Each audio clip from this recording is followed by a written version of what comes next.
Pelo menos nós aqui não fazíamos ideia de nada, agora que vocês sabem disso. Normal, né? Ninguém suspeitava de nada. Surpresos como todo mundo. Era uma família linda, só isso. Na quarta-feira, 21 de maio de 2025, 3 dias antes de quando estou gravando isso, a polícia de Buenos Aires recebeu uma chamada de emergência pouco depois do meio-dia. Do outro lado da linha, ouviu-se a voz angustiada de uma vizinha que comentou que uma empregada doméstica havia encontrado o pior dos horrores ao entrar na casa dos Seltzer Leguizamon, uma família para a qual ela trabalhava 3 vezes por semana fazendo serviços de limpeza.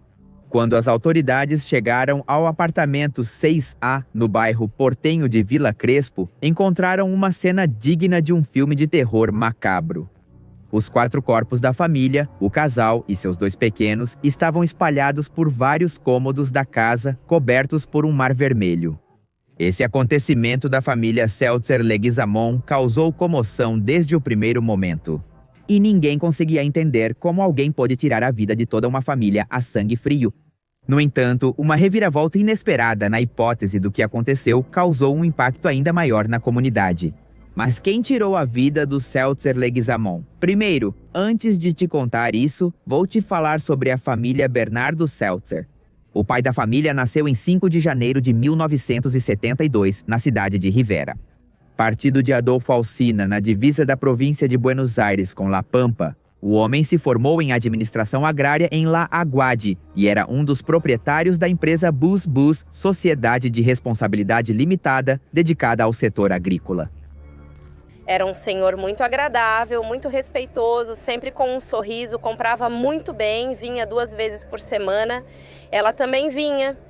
Por outro lado, sua esposa, Laura Leguizamon, nasceu em 2 de setembro de 1974 e era comerciante. Seus 2 filhos eram Jan, que nasceu em 15 de abril de 2010, e Ivo, em 22 de outubro de 2012. Ambos eram estudantes do Colégio da Comunidade Judaica, ou RT, em Almargo. Como eram como vizinhos? Lindos. 4. Era uma família aparentemente normal como qualquer outra, ou pelo menos era isso que se pensava. O casal tinha um bom relacionamento e sempre que o trabalho permitia, saíam de férias em família. Na verdade, durante uma conferência, Seltzer falou sobre sua família no Congresso, Argentina, supermercado do mundo, realizado em 2017 no Hotel Sheraton de Retiro, onde demonstrou que seu amor pela família era genuíno. Com minha esposa, com minha família, que é um dos bens mais preciosos que tenho em... As redes sociais do casamento evidenciavam o bom relacionamento entre eles. Gênia e deusa foi a mensagem que o homem dedicou à sua esposa, Laura, na rede social Facebook. A publicação era de 30 de março. Uma imagem dos dois se olhando com olhos de amor acompanhava o texto. Era uma família que não parecia ter nenhum tipo de problema. Laura também era ativa nas redes sociais. Suas últimas publicações foram dedicadas a viagens feitas em família, com destinos como Mar del Plata ou Uruguai, onde comemoraram o aniversário de 53 anos de Bernardo, no dia 5 de janeiro de 2025. Eles postavam tudo isso em suas redes sociais? Viagens, claro, as atividades que faziam. Pareciam uma família normal. Daquelas que não Tem nenhum tipo de problema. Na publicação, 53 anos de Adriano.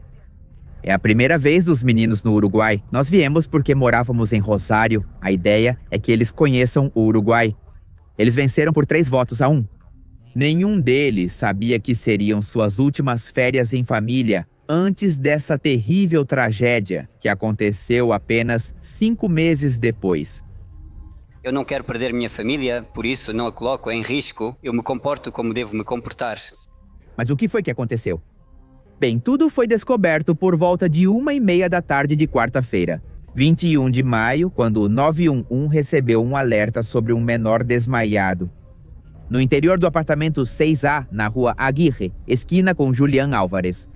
A empregada doméstica entrou na casa como todas as quartas-feiras para trabalhar das 14 às 21 horas.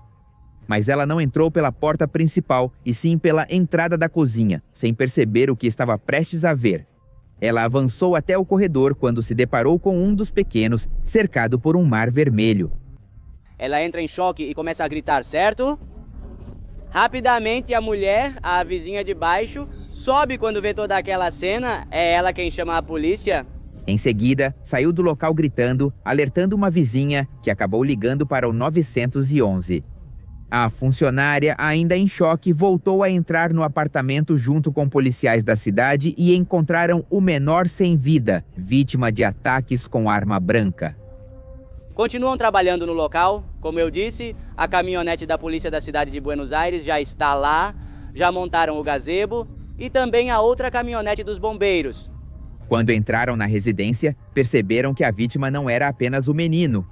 O outro filho do casal estava em seu quarto, em frente ao banheiro, também com sinais de ter sido atacado com a mesma arma perfurante. O próximo corpo que encontraram foi o de Laura Leguizamon, no banheiro sobre o bidê, e finalmente o de Bernardo jogado em sua cama, completamente banhado de vermelho. Seu corpo tinha 3 feridas no peitoral direito, mas havia algo em particular no corpo do homem que chamou a atenção dos investigadores. Não havia marcas de que ele tivesse se defendido. Quando uma pessoa, aliás, é atacada por outra, a primeira coisa que o ser humano faz como mecanismo de defesa, obviamente, é tentar se proteger. Mas Seltzer estava ileso. No entanto, Ivo, o adolescente encontrado no corredor, apresentava inúmeras feridas nas costas e cortes defensivos nas mãos e braços, mostrando que tentou se defender de seu agressor. A segunda coisa estranha foi que Laura, a mãe, apresentava feridas no peitoral direito, no nariz e no joelho direito, sem indícios de defesa, assim como seu marido. Mas ele estava deitado na cama como se tivesse sido atacado enquanto dormia, já que não havia sinais de que tivesse se movido da cama. Portanto, investiga-se se ele havia ingerido algum tranquilizante. Já ela, ao que parece, havia se arrastado do quarto até o banheiro antes de perder a vida. Mas o estranho não termina aqui. E é que as 2 portas blindadas da residência, sim, blindadas, não tinham sinais de arrombamento e não havia nada revirado ou faltando. Por isso, os investigadores descartaram desde o início a hipótese de roubo. A autópsia mostrou que foram usadas 2 facas de tamanhos diferentes. Há uma faca de cozinha e outra faca que é muito maior. As feridas comprovam isso?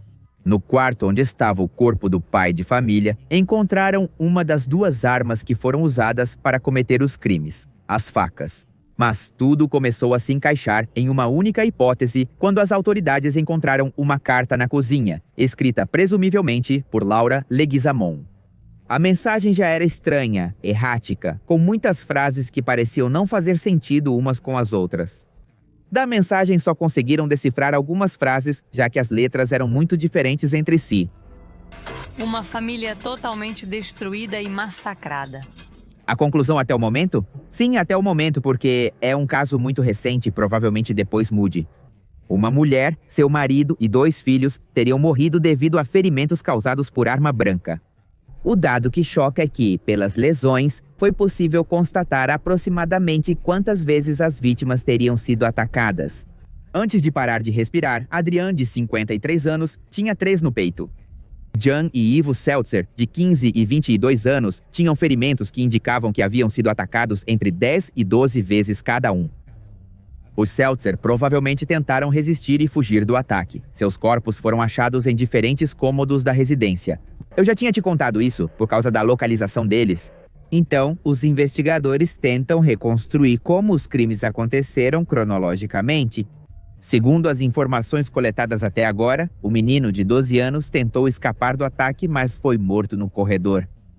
Na sala de jantar, estava o adolescente de 15 anos, que primeiro havia sido atacado no quarto e correu ferido. No final, foi morto no corredor. O pai foi morto sobre a cama de casal com 3 golpes no peito. E a mãe? Agora você deve estar se perguntando. Neste momento, as autoridades já não tinham a menor dúvida de que Laura havia sido a responsável por ter cometido essa barbaridade. E finalmente foi revelado que a mãe era a assassina. Ao que tudo indica, esse triplo homicídio teria ocorrido por volta das 6 horas desta quarta-feira, quando todos estavam dormindo, na quarta-feira passada. De quando estou gravando isso.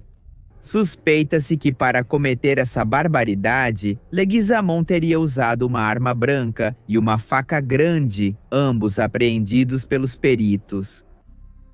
Acredita-se que depois que ela primeiro mata o marido, dessa forma, vai até o quarto das crianças.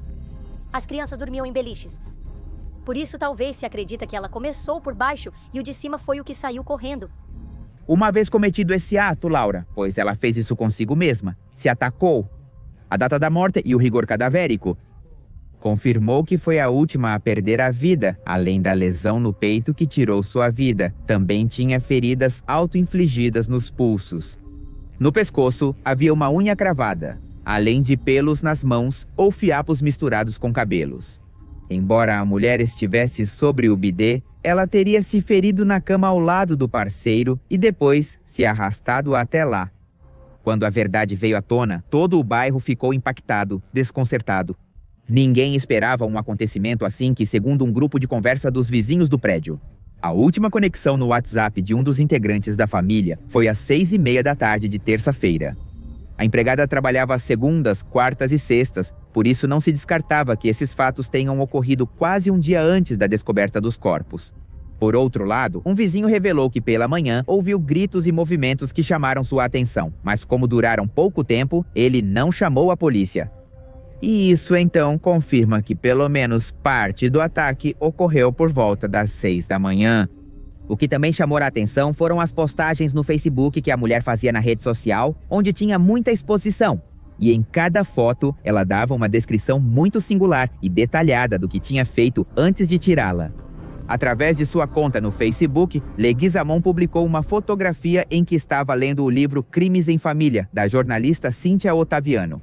Lá ela colocou como descrição: "E você se comporta horrivelmente, J.A., em referência a um de seus filhos, vítima desse terrível ataque." O livro, na verdade, aborda justamente 7 casos reais de crimes intrafamiliares ocorridos na Argentina. As vítimas tinham algum parentesco, seja pais, filhos, irmãos, netos ou sobrinhos. A postagem, então, viralizou rapidamente nas redes sociais e muitos usuários consideraram que era um sinal precoce do estado de desequilíbrio por parte da mulher, apesar de que a publicação foi feita há alguns anos. Por outro lado, os investigadores apreenderam as pastas escolares de Jan e Ivo Seltzer e irão periciá-las em busca de pistas sobre a motivação que desencadeou esse terrível fato, que até o momento está sendo investigado como homicídio. A cena do apartamento 6 continua sendo objeto de análise por parte dos peritos forenses. A intervenção da polícia científica, liderada pelo superintendente comissário-geral Esteban Genaengari, foi fundamental para fazer com que as testemunhas mudas falassem. E é que ninguém podia acreditar que uma mulher que aparentava normalidade fosse cometer um ato tão bárbaro como se desfazer de seus próprios entes queridos, de seus próprios filhos. O que a levou a tomar essa decisão horrível? A pergunta de 1 milhão. Bem, por isso, à luz disso, acho que é preciso analisar a questão da saúde mental, que é muito importante. E por que ela chegou a essa decisão tão trágica? A principal hipótese sustenta que a mulher tirou a vida do marido, dos 2 filhos e depois fez o mesmo consigo mesma, no meio de um surto psicótico. Essa teoria foi respaldada pela descoberta da carta, que tinha manchas vermelhas e estava escrita em uma folha A4, com uma mistura de letras cursivas e de imprensa pouco legíveis. Ela ficou na cozinha, pegou uma folha e começou a desenhar. E a escrever de forma peculiar, revelando o surto psicótico que estava tendo. Íamos pra rua, foi demais, tudo errado, muito perverso, arruinava a vida deles. Eu amo vocês, meu Theo é L. Dizia, como eu te falei, essas mensagens que não fazem muito sentido. Mas para as autoridades, isso foi escrito pela senhora antes de cometer tamanhas barbaridades. Entre as frases soltas que podiam ser vistas no papel, não passou despercebido um rabisco. A suspeita é que se trataria do padrão para desbloquear o telefone da mulher. Neste momento, o celular de Laura, aliás, está sendo periciado com o objetivo de encontrar elementos importantes para o caso. Essa carta ele vai passar por estudos muito específicos para determinar o que estava acontecendo na patologia da mulher. Porém, a carta não foi o único item. Também foram encontrados medicamentos, o que reforça a teoria de que Leguizamon estava sob tratamento psiquiátrico e pode ter parado de tomar seus remédios. Na cena do crime foi encontrada uma caixa vazia, sem blister de centralina. Rospal 50 mg, uma caixa de Midax 10, que é um antipsicótico, e uma Ouzapina 10 mg, contendo 2 blisters com 7 comprimidos e um blister com 5 comprimidos. São medicamentos comuns para pessoas que estão em um processo de atendimento psiquiátrico. A essa teoria se somou o testemunho da irmã de Laura. Ela foi uma das primeiras a chegar à cena. Ao se deparar com o fato, ela afirmou perante os presentes: "Foi Laura, minha irmã." A mulher forneceu detalhes sobre o histórico clínico da mulher e, ao que parece, ela estava em tratamento, como eu disse, psiquiátrico. Segundo o depoimento da empregada doméstica, a mulher estava diferente havia algumas semanas. De acordo com seu depoimento, Laura queria ficar sozinha, não queria conversar e pedia para que ela fosse embora. E de fato, houve um dado que a empregada revelou que foi fundamental para entender o estado mental de Laura.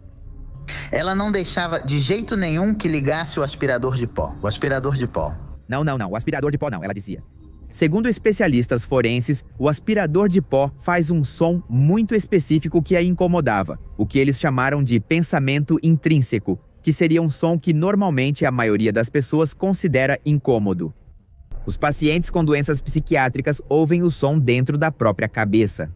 Isso então teria sido um indicativo de que Laura não estava medicada ou havia deixado de tomar seus medicamentos por um longo período de tempo. Infelizmente, ninguém esperava que a mudança de comportamento a levasse a cometer essa barbaridade. Ou então quem viu os indícios não deu a devida importância. E depois desses acontecimentos, a sede ao lado da escola ORT passou por um dos momentos mais complexos. Após a notícia do assassinato de Johnny e Ivo Seltzer, que estudavam nesse local, apesar da comoção, no entanto, as autoridades do colégio decidiram manter as atividades escolares durante a quinta-feira, com o objetivo de oferecer apoio aos alunos, diante do trágico acontecimento envolvendo seus dois colegas. A instituição considera que, em contextos de forte impacto emocional, é benéfico que os estudantes permaneçam no ambiente escolar, acompanhados por professores e equipes especializadas. Em sinal de luto, foi realizado então 1 minuto de silêncio em memória dos jovens e as bandeiras foram hasteadas a meio mastro, gesto que será mantido durante toda a semana. Que, por outro lado, o rabino da Associação Mutual Israelita Argentina, Rabino Eliá Amra, repudiou o crime com o seguinte comentário: Com grande comoção, recebemos a notícia de que os 4 integrantes da família Bernardo Seltzer foram encontrados hoje sem vida. Acompanhamos os entes queridos da família neste momento de profunda dor. Por quê? A da ação penal por ausência de acusado? Finalmente, diante desse cenário em que a autora também perdeu a vida, a responsabilidade poderia recair sobre o psiquiatra que atendia a senhora Laura. Exceto que encontrem algo para investigar sobre práticas médicas que ainda desconhecemos sobre essa mulher, que evidentemente era uma paciente. Se for comprovado que a acusada não recebia o tratamento adequado para evitar um fato como o que ocorreu, o especialista ficará sob investigação. Familiares da mulher disseram que ela havia iniciado um tratamento há 2 meses. Por isso, o profissional pode ser implicado se for determinada negligência ou falta de cuidado profissional. É uma mãe matando seus filhos? Não, não é isso. É uma mente com uma doença que já a transforma em outra pessoa. Atacando vai saber o quê? Apesar de o promotor César Troncoso, da Promotoria Nacional Criminal e Correcional, ainda não ter tomado providências. O profissional de saúde mental sim poderia ser investigado como responsável dentro dessa cadeia de crimes. Na Argentina, um psiquiatra poderia ser acusado e eventualmente responsabilizado se for determinada sua negligência ou falta de cuidado profissional. Embora o caso seja, como você já sabe, devastador de qualquer ponto de vista, é importante entender que se tratava de uma mulher com a saúde mental seriamente afetada, que evidentemente precisava de contenção ou precisava de cuidado e tratamento psiquiátrico, para evitar um surto como este que a levou a perceber seus próprios entes queridos, quem sabe de que maneira, e a acabar tirando-lhes a vida. Mas enfim, agora eu te pergunto, e você, o que acha? Quem é o verdadeiro responsável por essa história terrível? E os vizinhos, o que dizem? Se é uma família? E se era uma garota comum? Sim, mas ela estava doente. Provavelmente nos próximos dias eu possa fazer uma segunda parte, e se você quiser, me deixe aqui embaixo nos comentários.